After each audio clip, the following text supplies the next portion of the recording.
Honourable Senators, I rise to enter into second reading debate on Bill S-268, a Senate public bill initiated by Senator Tanis. In the immortal words of former Senator Baker, I will be brief. Bill S-268 proposes to amend the Criminal Code and the Indian Act to enact for First Nations governing bodies the option of exercising jurisdiction over gaming. Currently, running a gaming scheme is a criminal code offence in Canada, unless permitted by a province under Section 207 of the Code. Bill S-268, as I understand it, would essentially give First Nations the same statutory power to authorize and regulate this otherwise criminal activity, just as it is done by the provinces. First, thank you to Senator Tanis for introducing this bill. Thank you also to Senator Prosper for his remarks of April 11. I wholeheartedly agree with our colleagues about the importance of own source revenue for Indigenous nations, advancing economic reconciliation. We also saw this spirit with the Prosperity Action Group led by Senator Harder in 2021, aiming for inclusive and sustainable prosperity across our great federation. As well, we have seen uplifting efforts from many senators to celebrate Indigenous business and entrepreneurs in our speech series on that very subject. I'm truly grateful for those efforts and continue to invite speeches celebrating Indigenous business successes in your respective regions. On Bill S-268, which focuses on the promise protection and implementation of treaty promises, I note that Senator Tanis has the support of Chief Roy Whitney of Tsuut'ina Nation and Chief Bobby Cameron of FSIN, Federation of Sovereign Indigenous Nations, representing 74 First Nations in Saskatchewan. Senator Tanis also indicated that he's received the support of the Gaming Subcommittee of the Assembly of First Nations. A tip of the hat to that advanced consultation. To me, this consideration strongly favors advancing Bill S-268 for committed study, which I support.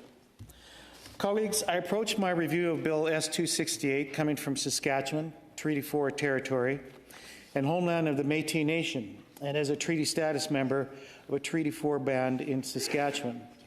I also approach this bill through my lens as the former president and CEO of the Saskatchewan Gaming Corporation, a Crown corporation operating casinos Regina and Moose Jaw in Saskatchewan. Today I want to make 3 points on this bill about, first, practicalities in gaming that should be considered as regards the province's competition and responsible gaming. Second, the success of revenue sharing among First Nations in Saskatchewan under their existing gaming framework agreement. And third, the timing of a potential transition to Bill 268's model. First, let's talk about some practicalities that I would like to see examined at committee and perhaps addressed through amendments or observations, as may be appropriate. To me, Bill S-268 needs to speak to ensuring there is a business case with each casino proposal, demonstrating that the project is viable. It's important to evaluate demand for the proposed number of slot machines and table games, not to mention, for instance, the VLTs owned by the provinces and operated via license granted to pubs in rural and urban areas. My concern here is to address the risk of cannibalization in a saturated marketplace and to avoid the risk of race to the bottom in terms of safeguards around responsible gaming and jeopardizing prescribed profit sharing aimed at addressing the economic and social issues of Indigenous NGOs and community organizations. Though I don't have a specific proposal in terms of a bill, a metric of viability for a new casino should be support among local jurisdictions at the municipal, rural, and provincial levels. There should also be consideration regarding displacing any existing authorized gaming establishments, including sunk costs and loss of jobs created by any new establishment.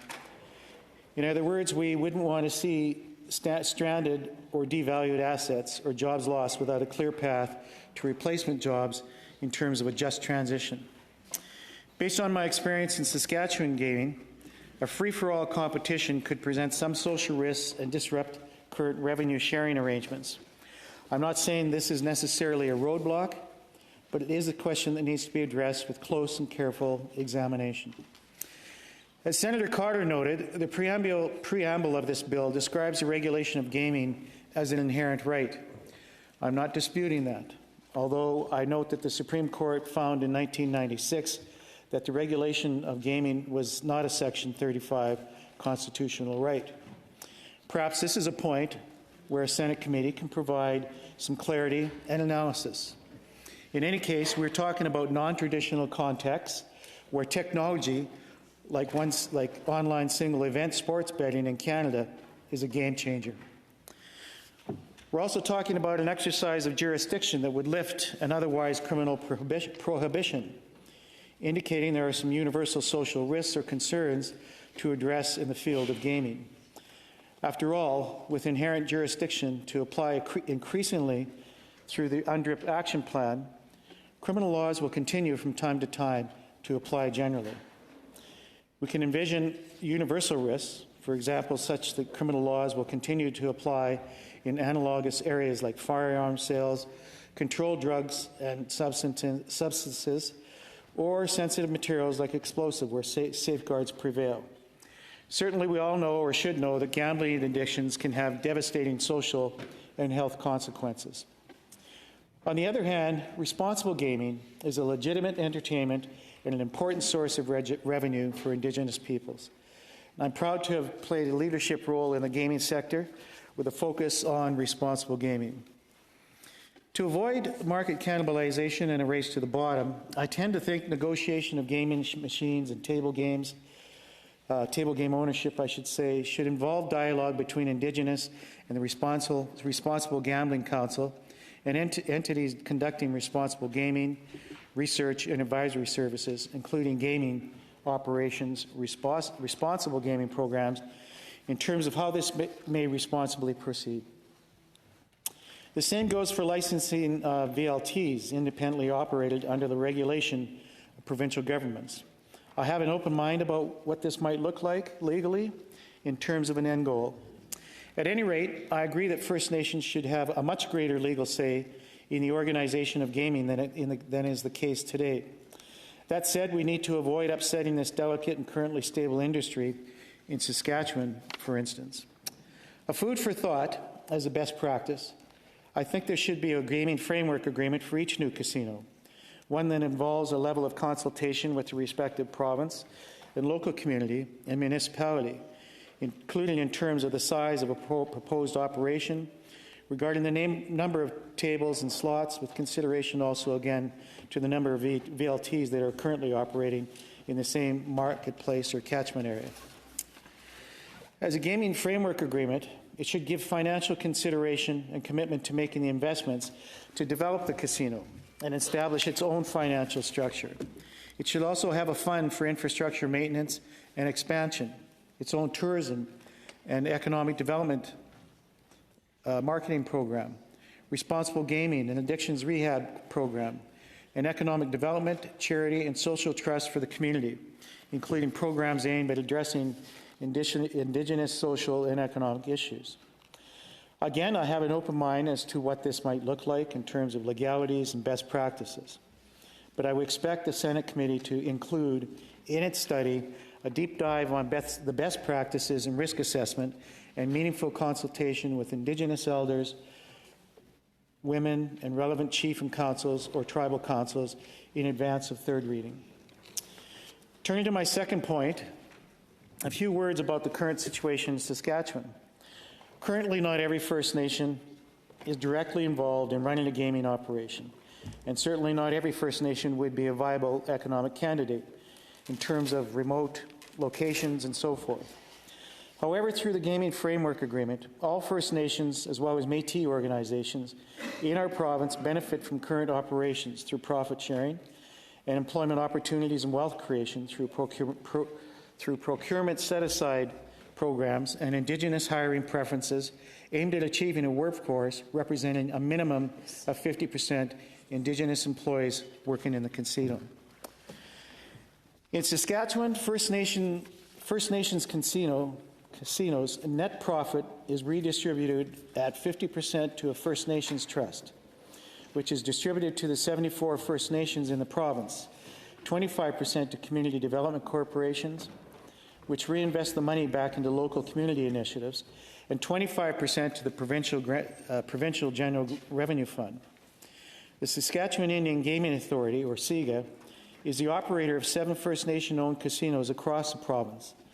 In 2023, SIGA achieved record-breaking revenues of $292.6 million, resulting in a net income of $126 million, nearly double the previous year.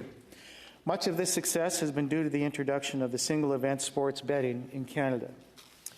For comparison, Sask Gaming, operating casinos Regina and Moose Jaw, had $116.3 million in revenue in the 22-23 fiscal year, including $42.6 million in net income. SIGA has national certification through its Responsible Gaming Check program. In addition, SIGA contributes $2.5 million annually to the Provincial First Nations Addictions and Rehabilitation Foundation. All this to say, there's a lot of money to be made, and there's a stable and successful regulator and a new negotiated revenue sharing model in place, all spelled out in a bilateral gaming framework agreement. I would like one of our Senate committees to take a close look at how these dynamics may be affected by Bill S-268, positive or otherwise, and whether any amendments or observations would be appropriate through this lens. Everyone involved and affected, both prospective winners and losers, should be heard. For example, how might competition affect the revenue going to a First Nations that might not themselves have a suitable location or a desire to participate directly, not to mention maintaining current agreements made with the Métis to participate in the profit sharing. Finally, as food for thought, I would note that Bill S-268 currently proposes an immediate coming into force at Royal Assent. I raise for consideration whether some additional time might be advisable to plan for a transition and to include provinces and municipalities in those discussions. With all this in mind, I support Bill S-268 at second reading and would expect to see these questions addressed at committee, while embracing the spirit underlying this bill and its potential for creating jobs and wealth, leading ultimately to self-determination and independence for Indigenous nations. Thank you, merci, and hai kittatamahin.